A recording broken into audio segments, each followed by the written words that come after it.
Silent Hill 2 is not simply a game. It is a masterful work of art whose outstanding soulfulness stands the test of time. However, it too was a victim of the dreaded trend of companies remaking beloved classics as safe investments to please parasitic shareholders. Remakes are, more often than not, ways of cashing in on brand recognition by re-releasing old, successful products and subtly erasing the originals. A remake is a much safer bet than creating a new IP, as there's already a guaranteed market for them, and the foundation of the project has already been created and it's only to be retouched, or one could say desecrated on the altar of shareholder corporatism. Silent Hill 2 is a game that desperately needed a port for newer hardware, and the only console generation which can run its proper versions is over 20 years old. The remake, as expected, is far from a preservation of that legacy. It's a hyper-commercial replacement, one that trades psychological horror for third-person action spectacle, and Lynchian inspiration for basic, modern Hollywood-style melodrama.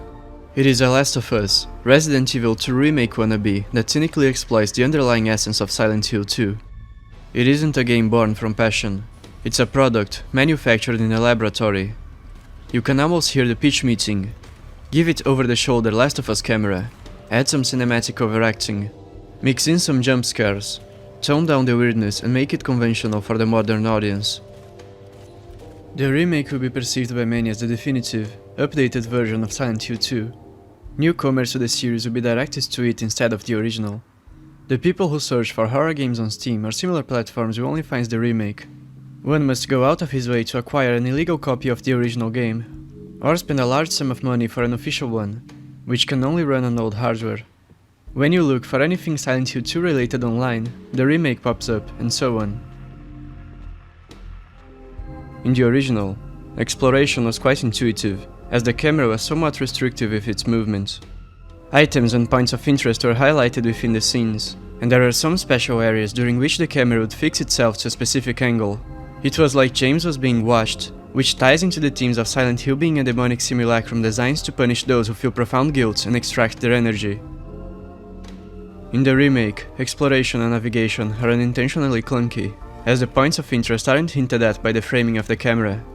You've got to awkwardly walk to every corner and look for UI indicators that inform you to press E to interact, and sometimes the environment does not respond well to player input. There are no more moments where the camera acts like a foreign observer. Speaking of the art direction, the remake is too dark, as in, it lacks color and proper contrast. The areas, which were so distinct in the original, often blends together in shades of black and brown.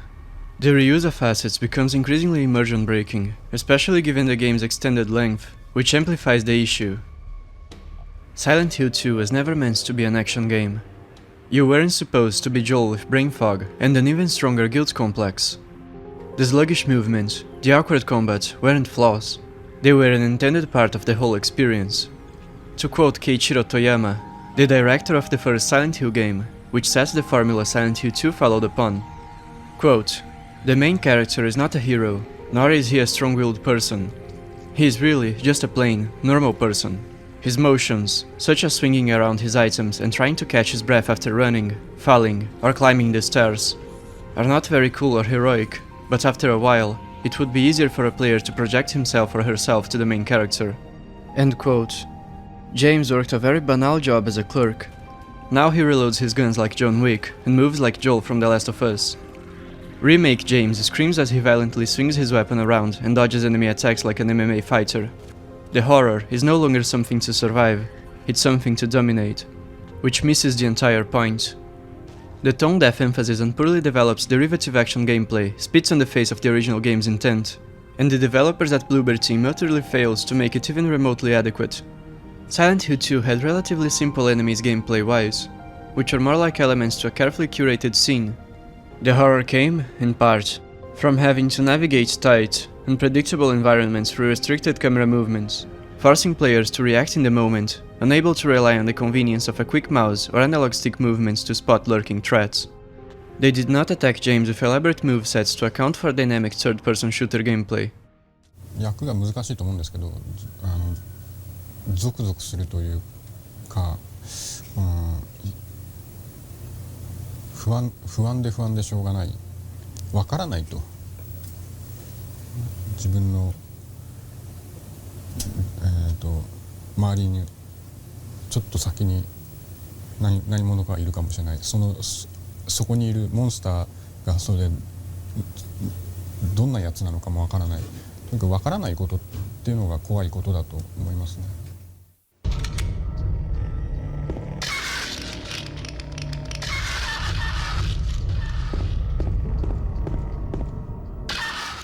In sharp contrast to the original's gameplay, which was envisioned around its artistic intent, the remake generally makes a poor effort to adapt the enemies and bosses of the original to this new Last of Us format, rendering them a chore to fight against after a dozen or so encounters. The combat is extremely repetitive and bland, and does not feel like it belongs in a Silent Hill game. The general flow of the gameplay is closer to Callisto Protocol than it is to its original counterpart. The same mistake was made by Western developers who had worked with the Silent Hill IP in the past, and back then, the games they created were universally and fairly criticized for it. However, nowadays, gaming has stormed mainstream culture, and any criticism is easily overwhelmed by waves of tourists who appeal to mob mentality. Soulless, corporate remakes are defended by a group of people whose majority have never played and will never play the original works of art they steal from. They either don't care for the originals, or don't understand them, and possibly never will. Ironically, the Callisto Protocol, a completely new IP that doesn't tarnish the legacy of any beloved classic, and simply exists as its own below-average slop, received harsher criticism for its dull and repetitive gameplay than the Silent Hill 2 remake, despite both offering virtually the same experience in that regard. The difference being, one is not attached to a pre-existing, nostalgic brand which consumers desperately wished more products of. Who thought it was a good idea to implement a button mashing mechanic with an obnoxious on-screen prompt to avoid enemy grabs in a remake of Silent Hill 2? The answer is Bloober Team. Bloober Team has developed a reputation not for innovation, but for a string of horror titles that often feel like shallow imitations of better games and only barely scrape into mediocrity. Walking simulators padded with cheap jump scares, tedious pacing, bad puzzles, over-reliance on note reading to tell their stories, and Life is Strange like protagonists who can't stop speaking to themselves. And before this array of mediocrity, the studio developed bottom-of-the-barrel shovelware. This was the team Konami entrusted with their cult classic. Outsourcing the development of remakes to cheaper, foreign studios is part of the trend. Ironically enough, Bloober Team's first proper title was a blatant rip-off of Silent Hills, the project cancelled by Konami. They released this to ride on the wave of PT's popularity. From the first moment I saw the wife in game, I was pretty shocked, but not for the reasons Bloober Team wanted. I've played some downright awful PT knockoffs in my time, but Layers of Fear was the first one that made me think, this is wrong. From the way the wife first appears in the game, to her movement, to her single eye, to the way she sobs,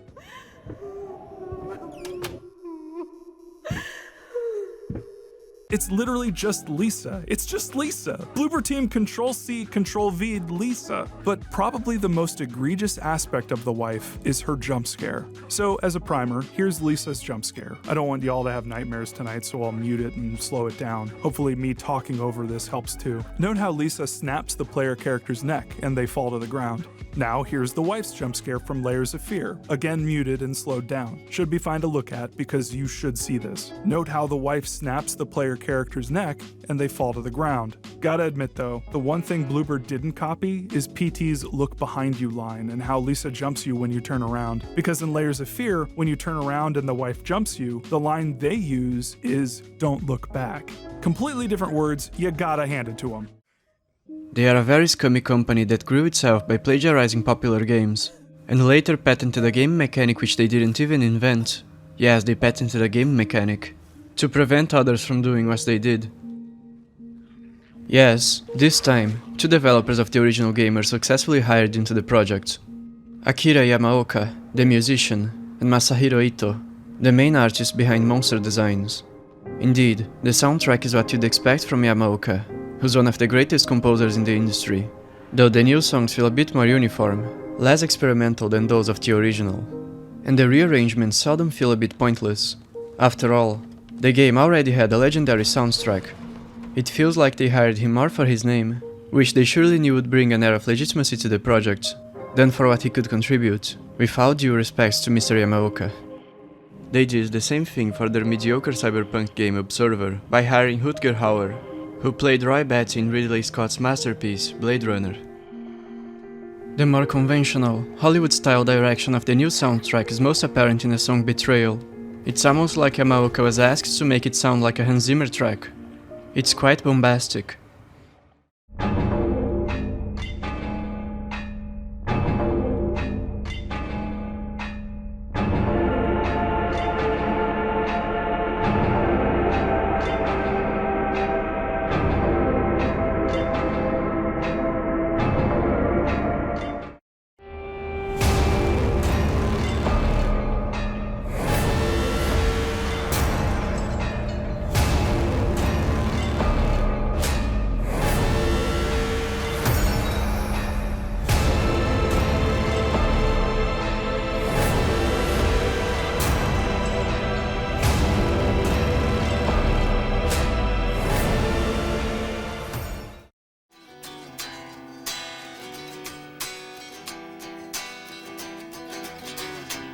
僕が自分でサウンドをクリエイトする時って特にその映画を見たり何かのサウンドを聞いてインスピレーションっていうのは僕はあまりそういうのはないんですね。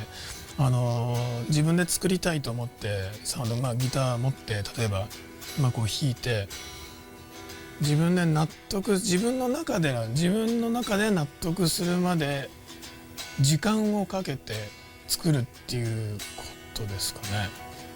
そうですね。きっかけっていうのは特になくて、テーマソングに関して言えば3日間ぐらいずっと家にこうずっとこう弾いていたっていうのはあります。It's a theme that conveys the melancholy of Silent Hill 2, which, like the game itself, plays with unlikely combinations. Ito's art is sublime as always, but Ito and Yamaoka account for a tiny percentage of the team, and their amazing contributions are by far outweighed by the apathy of the project. It's interesting to note, however, that Masahiro Ito initially declines the offer to participate in the remake's development, stating that Silent Hill 2 didn't need a remake, and appears to have only joined the project out of fear the outsourced developers would ruin the game he cares deeply about, and helped create. And judging how the remake of Demon's Souls, which was yet another Japanese cult classic that was put in the hands of an outsourced company, dealt with the artistry of the original, Ito's concerns were more than justified. This topic opens the window for me to talk about the imperialistic imposition of current-day, liberal Western values onto the foreign work of art that is Silent Hill 2. While this remake wasn't as affected by the coercion of quote-unquote consulting firms as others, as it wasn't a game prone to being heavily impacted by such practices to begin with, the presence of these people is felt in subtle ways. Maria, a doppelganger of Mary who spawned out of James's lust, had her outfit censored, a design decision that very obviously goes against her narrative role. She shows less of her skin, and is overall less sexually extravagant. Her belly used to be exposed, as she wore a cropped shirt. Now it is covered, and her butterfly tattoo, which was provocatively placed near her genital area, was awkwardly moved to her upper chest. The short leopard patterned skirt was also removed in favor of a larger dark one, which connects to her shirt. The remake even had the audacity of making the same self-referential, millennial humor-style joke the Western remake of Devil May Cry did, with the character mocking their older design. The poor taste behind the joke is indicative of the project in general. Here's a clip from the making-of revealing how Maria's original design was supposed to be even more seductive. These details make her seem very real, a woman with appeal. Sato explains, actually Maria was sexier when we first started out, but her plunging neckline gave us too many technical problems and we weren't happy with the way the graphics looked. Masahiro Ito himself seems to have felt uncomfortable with the disrespectful demands for Western political correctness imposed onto him by the developers who appropriated Silent Hill 2 for themselves. He directly stated that they claimed the design he had made for the nurse enemy, quote, exposed too much skin, and coerced him into censoring it. Yet another tone-deaf complaint, as the nurses too are related to James's tainted sexual desire, which is one of the main motifs of the game's creatures. One can only imagine the types of designs Bloober Team would have created, if not for Ito's reluctant involvement. Let's take a moment to grasp just how truly narcissistic and disrespectful is the mentality of the people, who feel comfortable and emboldened to not only appropriate a foreign work of art, molding it to their vision detached of the original cultural and artistic background and to that of faceless shareholders, but also to directly bully the passionate artist who volunteered to help the project out of fear his work would be tarnished by a greedy corporation. to say it to his face. Your work must be changed because I view it as offensive, and you must comply with my demands, or else.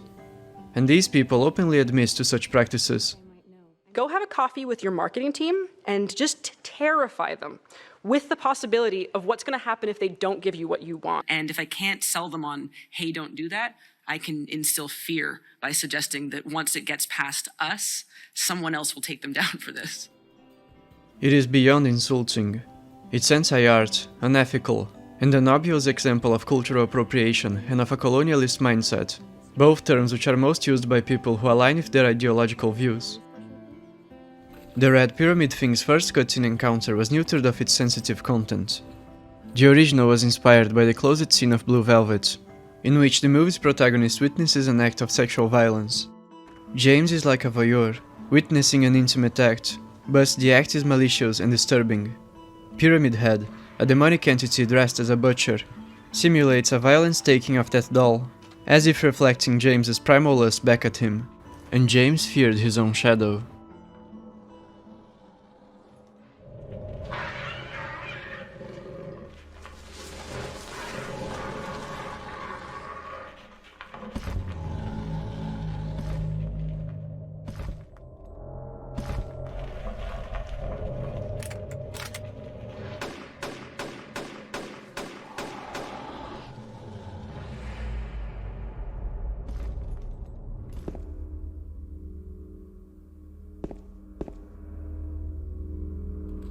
In the remake, the act was moved out of frame as to avoid depicting the simulated abuse. The focus was shifted away from Pyramid Head to James, and now there are 3 different cuts where he looks for a hiding spot in place of the main angle which depicted the monster. The meaning of that scene was diminished, and the change is patronizing to the player. In the next shot, the doll was also moved out of frame, and it appears Pyramid Head stops to dance Thriller. The reworked choreography is unintentionally goofy and less sinister. Despite Silent Hill 2 being a mature game for adults, the remake treats the player like he's a little kid. The Western censors act like an overbearing mother, who places her hand in front of her teenage son's eyes when a mildly spicy or uncomfortable scene comes up. It's insulting not only to the player, but to the artists and writers who created the scenes which the Westerners deemed offensive, for even mature audiences. This type of anti-art, misanthropic censorship is abhorrent, and I say that as someone who's against gratuitous content in media, which is not the case with Silent Hill 2, of course. It doesn't matter if the censorship is subtle, it is insulting nonetheless. In fact, it being subtle may be even worse, as people can defend it without feeling as ashamed, for it doesn't change the source to the point where the clueless or uncaring average gamer or fan thinks twice about it, and the companies can get away with more of it. I must emphasize once more that Silent Hill 2 is, in major part, about human sexuality and sin. Avoiding and diluting those themes makes the remake a shallower horror experience. This feeling of psychological terror, specific to Silent Hill 2, was the product of serious brainstorming about the human mind and heart. Psychological horror has to shake human's heart, deeply. Shaking people's heart deeply means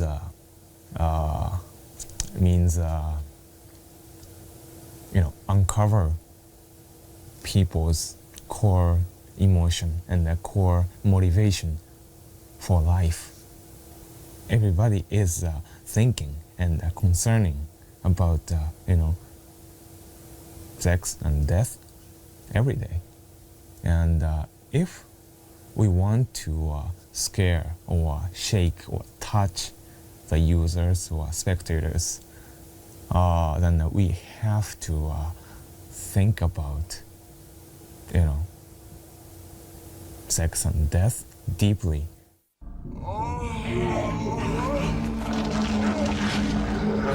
To make like a death scene, somebody died or monsters died, or if we made that kind of scene,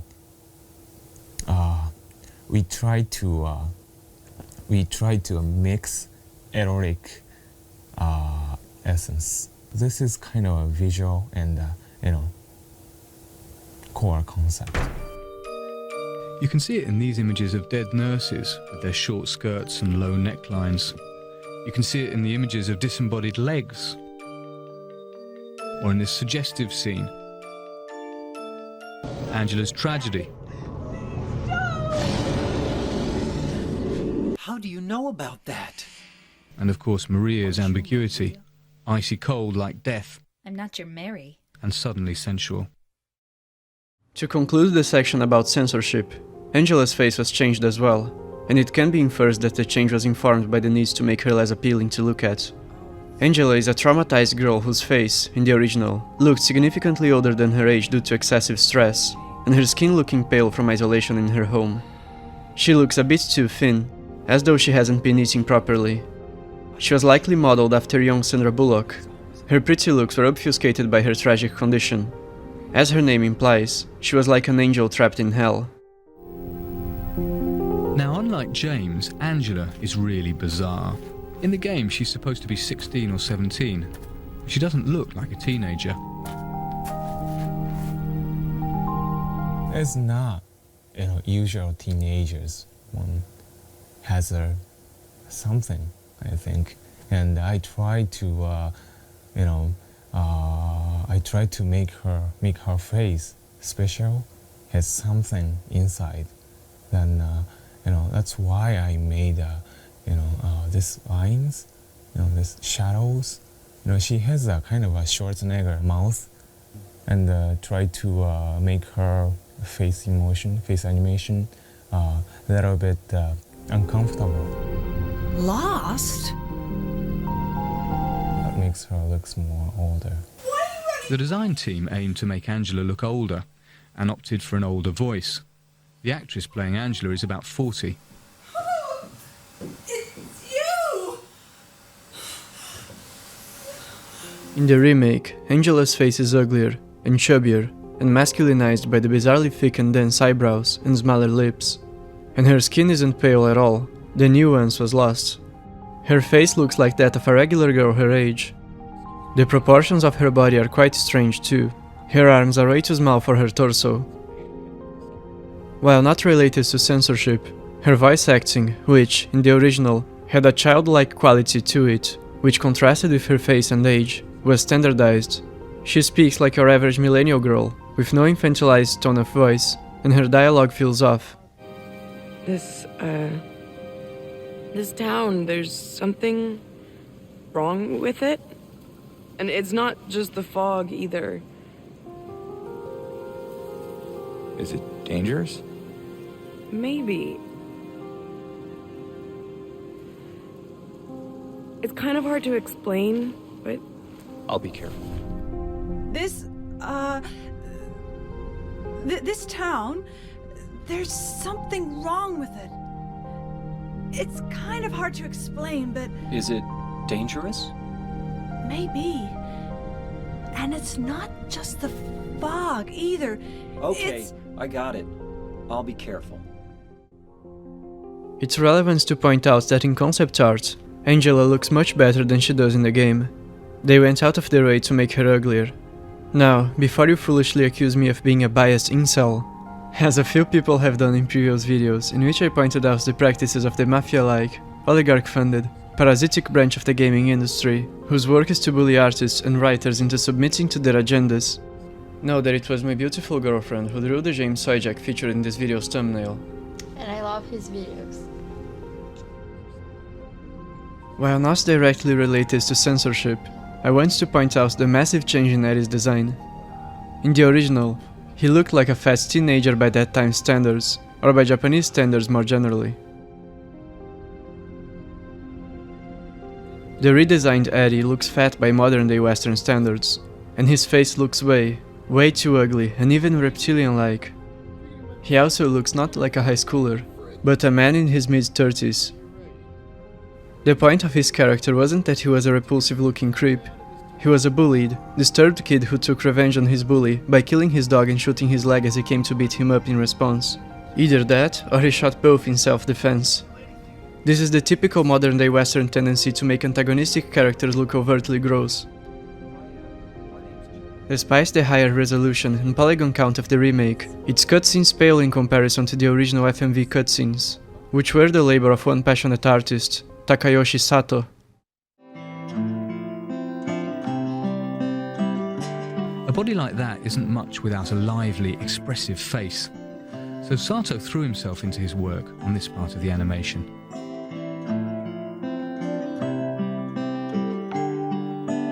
I try to act sexy in front of mirror, and just open half the eyes and move the under lip sexier like that. In the office, that was perfect. As a matter of fact, to obtain better results in face animation, Sato did not resort to motion capture. I couldn't trust the face motion capture. That motion capture system took just the position of the skin. If you open the mouth,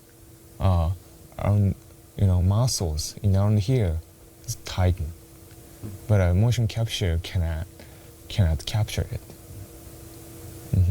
But if I make them in front of mirror, I can notice it. I can capture it. That's most of most biggest reason.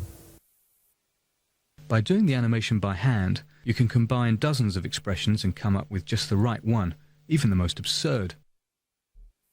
His pupil a little bit wider, open a little bit wider from another characters. His eye direction is another direction. And his eyes move a little fast compared to another characters. I did that on purpose.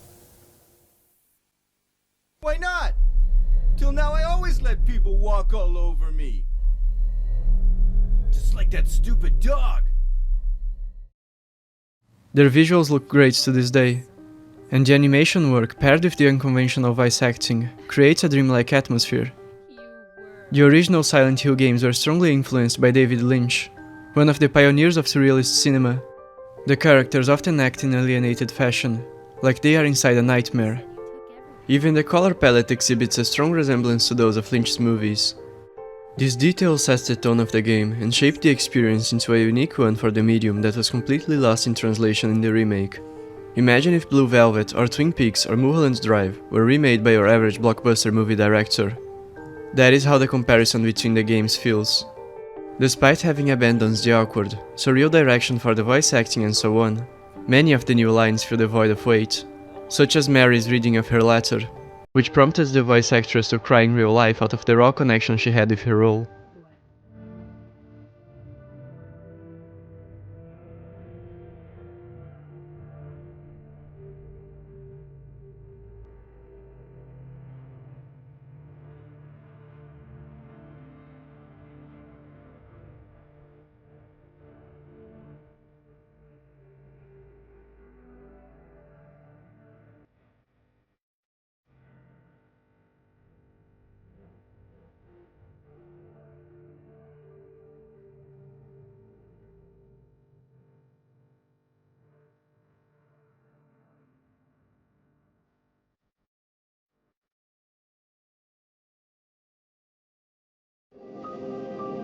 I want you to go on. I want you to live. For yourself and for others. Like you did for me. James. You made me happy. Every cutscene that replaced the intricately directed FMVs pales in comparison to their counterparts. The shadows often look less pronounced, their blacks less deep. The scenes are framed in boring, uninventive ways, highlighting the expressions of the characters like a soap opera. The cutscenes, which were so dynamic and fluid before, are now basically strings of face-to-face dialogue shots. No Dutch angles for body shots like the original, very little camera movement. The crooked camera and the twisted movement serves to emphasize dreamlike confusion. In the remake, this aspect of the visual storytelling was lost.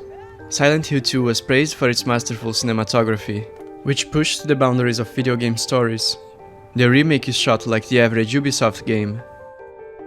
The jail cell scene with Maria is a good example of the diluted approach. The shadow covering Maria's eyes, which was one of the key details of the sequence, is absent in the remake. The pale skin tone, which paired with the ominous shadow gave her a ghostly look, is also missing. Her body language is less intimidating and eerie. It doesn't matter who I am. I'm here for you, James. See? I'm real.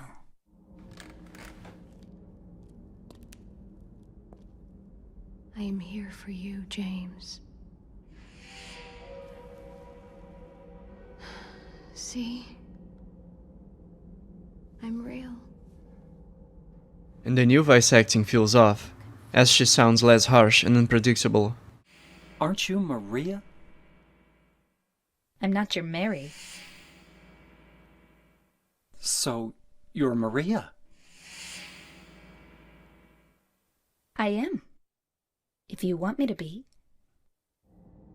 Aren't you Maria? I'm not your Mary. So you are Maria. I am. If you want me to be. All I want from you is an answer. How do you know about that?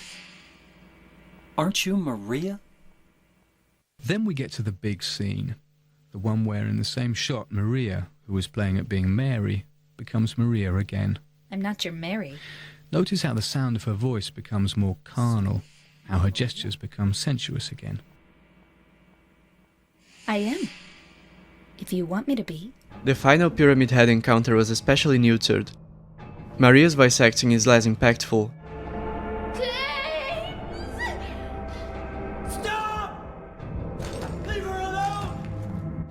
But more importantly, the choreography of the scene was castrated. The shot of Maria being stabbed was censored for no discernible reason. I guess they felt it was insensitive to show violence against a woman, and senselessly cut it from the sequence.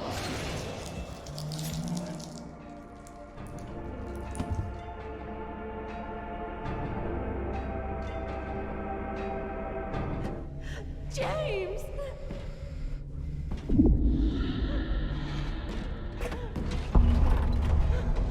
Leave her alone! Leave us both the hell alone!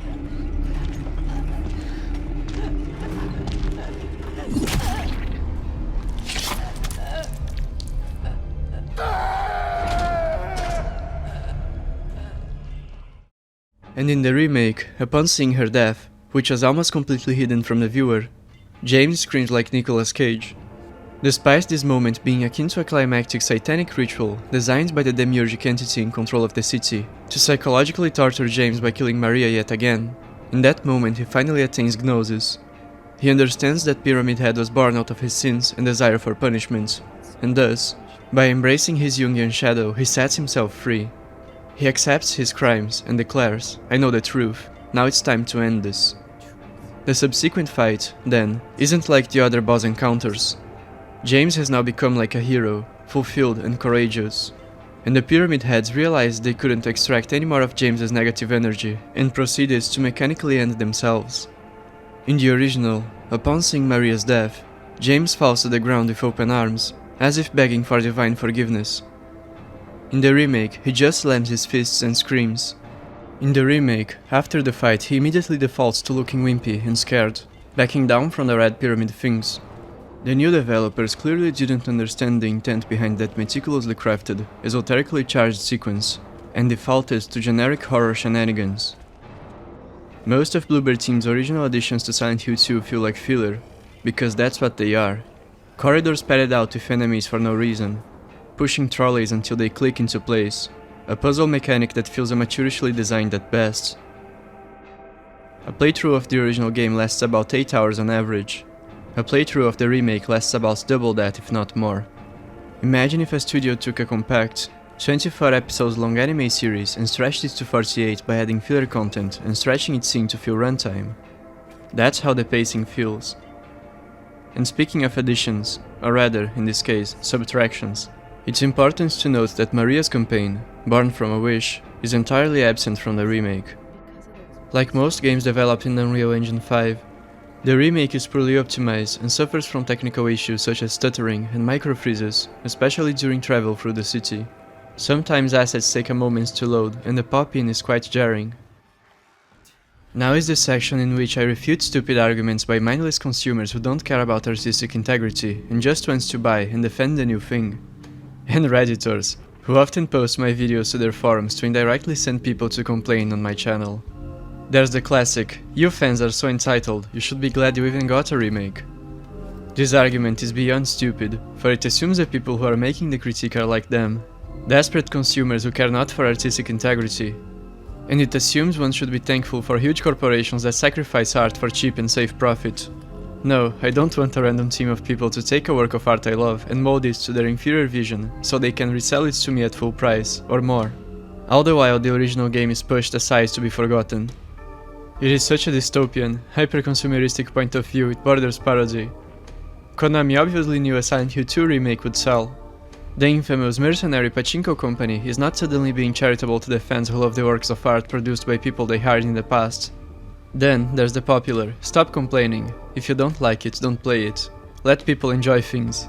Which is another way of saying they don't want people to criticize the products they mindlessly consume, because they are insecure in their taste. Unlike the people who say this, I deeply care about art. Also, if you don't like this video, stop complaining about it, don't watch it, and let me criticize things. And finally, there's the accusation that those who criticize this remake slop are nostalgia-fueled purists. Which is ironic considering the main reason such remakes are made in the first place is to cash in on brand recognition and nostalgia bait. Their soundtracks have the iconic melodies of their original counterparts repeated in places they shouldn't be, in order to trigger nostalgia, every single time.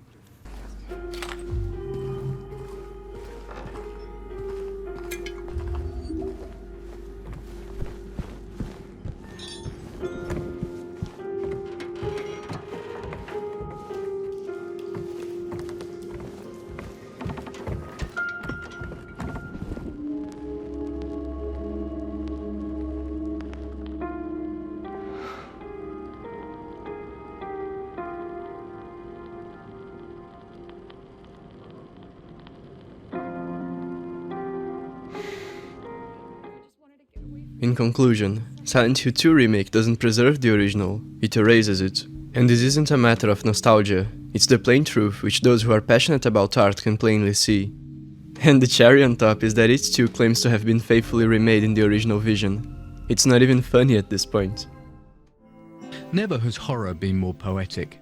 Never has our emotional ambiguity been so skillfully exploited. The creators of Silent Hill are artists, and their game is a work of art. It's as real as this hand touching your face. I'm real. So why not take another look at Silent Hill 2?